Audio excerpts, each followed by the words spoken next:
엄마, 아빠와 행복하게 사는 게 행복이라고 생각해요. 스트레스 없이 그냥 친구들과 재밌게 보내는 게 행복한 거라고 생각해요.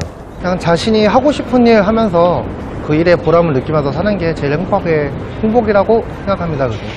비전과 목표를 행동하는 과정 속에 있는 게 행복이라고 생각을 합니다. 도덕적 행복도 있고 쾌락은 행복이라고 할 수가 없죠. 그건 즐기는 것이죠.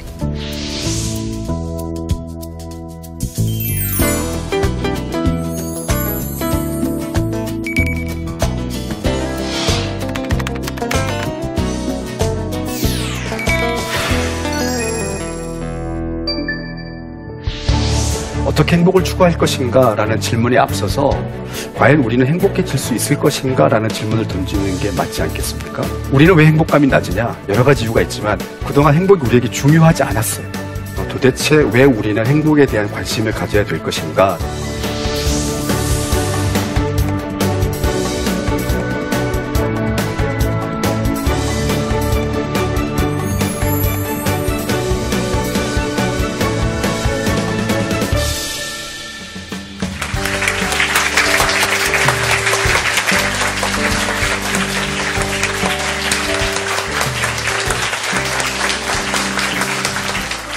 서울대학교 최인철입니다.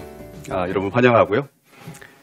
이 시간에 여러분 공부하러 오신 분들은 진짜 공부를 좋아하시거나 아니면 진짜 외로우시거나 두 부류인데 외로운 분들이 너무 많아 보이세요. 그래서 여러분들 환영합니다.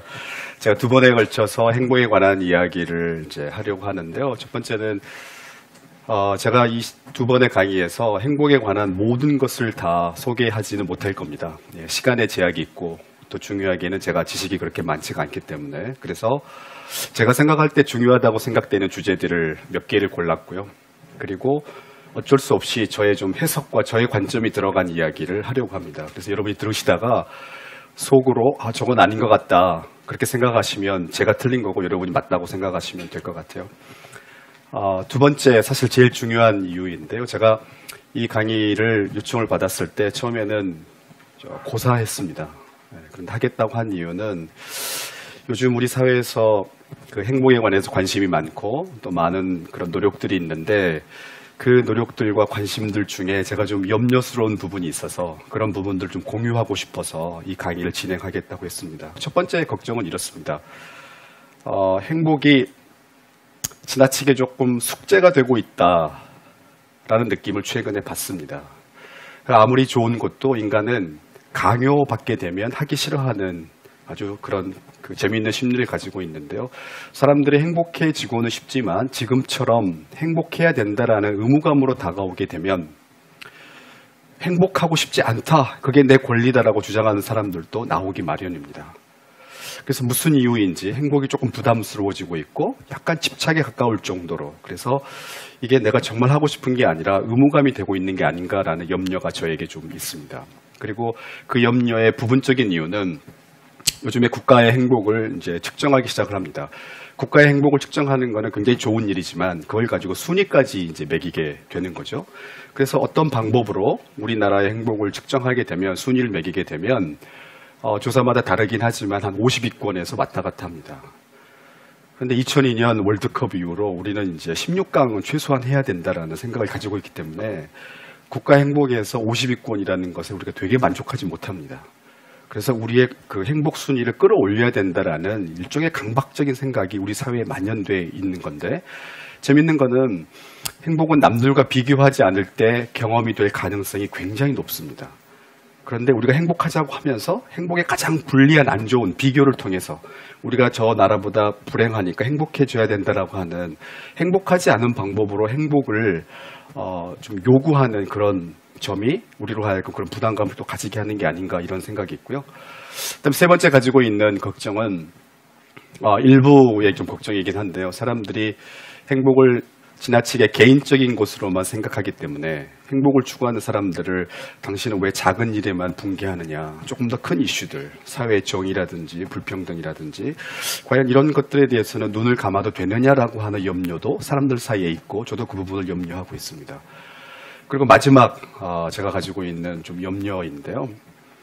행복은 우리가 어떻게 행복한 삶을 살 것인가라고 하는 주제도 당연히 중요한 주제이긴 하지만 행복이 무엇이고 우리가 왜 행복을 추구해야 되는지 좀 근본적인 문제들을 공부할 필요가 있는 주제이기도 합니다.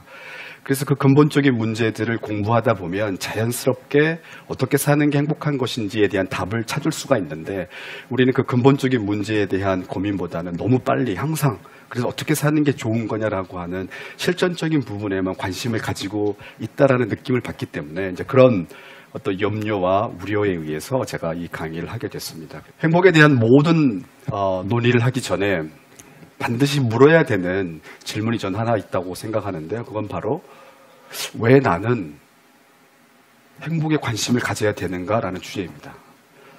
어떻게 하면 행복해질 것인가라는 문제에 앞서서 도대체 왜 우리는 행복에 대한 관심을 가져야 될 것인가라는 질문을 한번 던져볼 필요가 있는데 그 이야기를 하기 위해서는 인간이 가지고 있는 굉장히 강력한 동기 하나를 설명할 필요가 있습니다.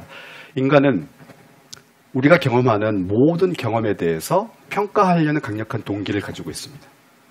여러분이 오늘 점심에 드셨던 음식에 대해서 이렇게 우리가 평가를 하죠. 마음에 들었느냐, 그죠? 맛이 있었느냐.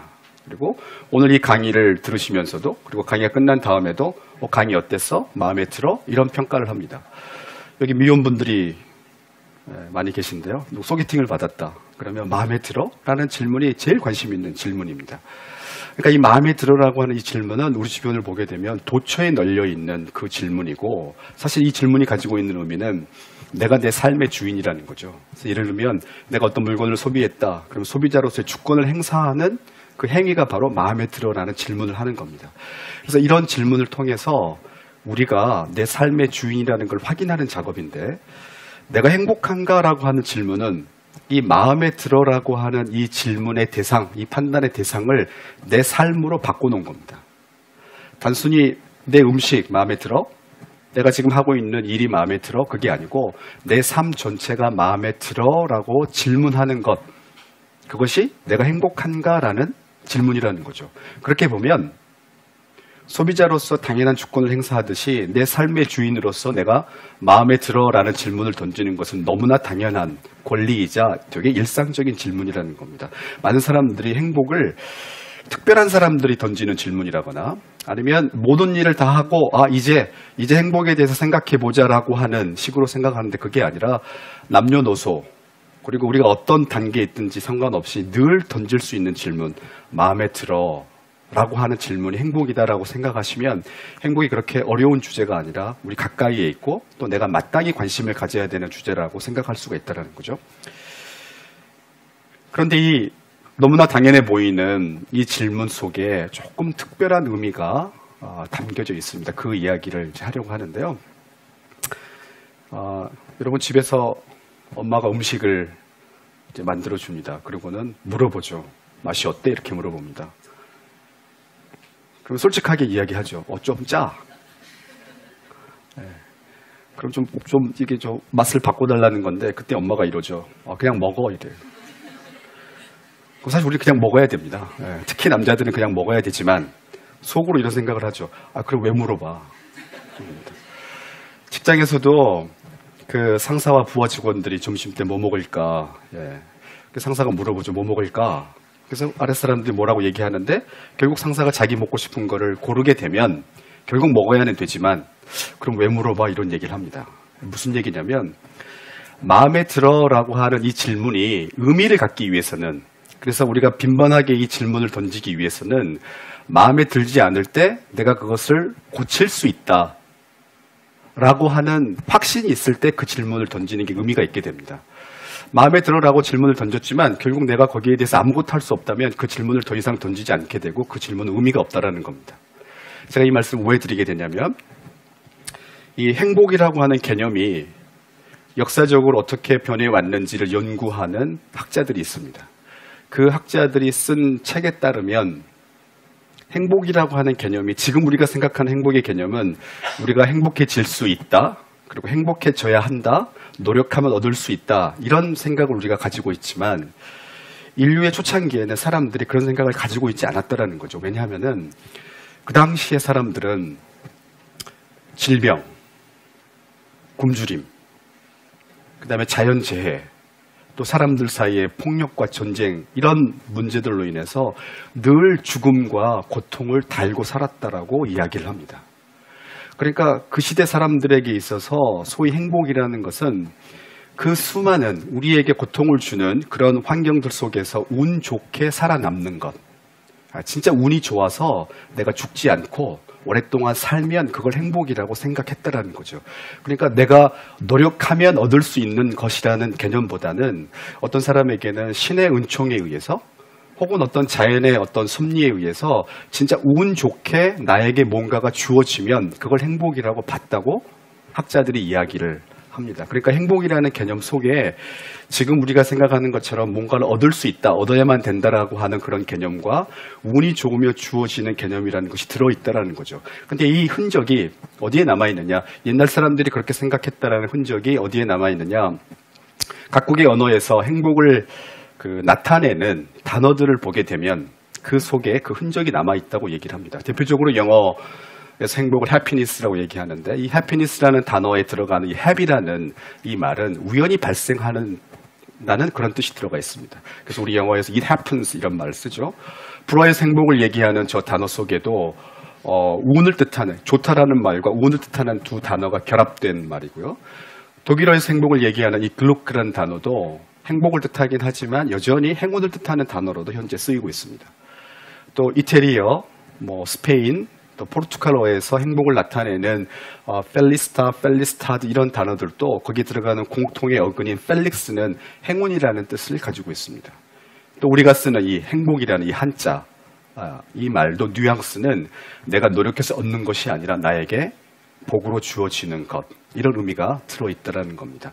그래서 늘 우리가 던질 수 있는 질문이다라고 말씀을 드렸지만 사실은 그 이면에 보게 되면 운 좋게 내게 주어지는 뜻이 들어가 있다는 겁니다.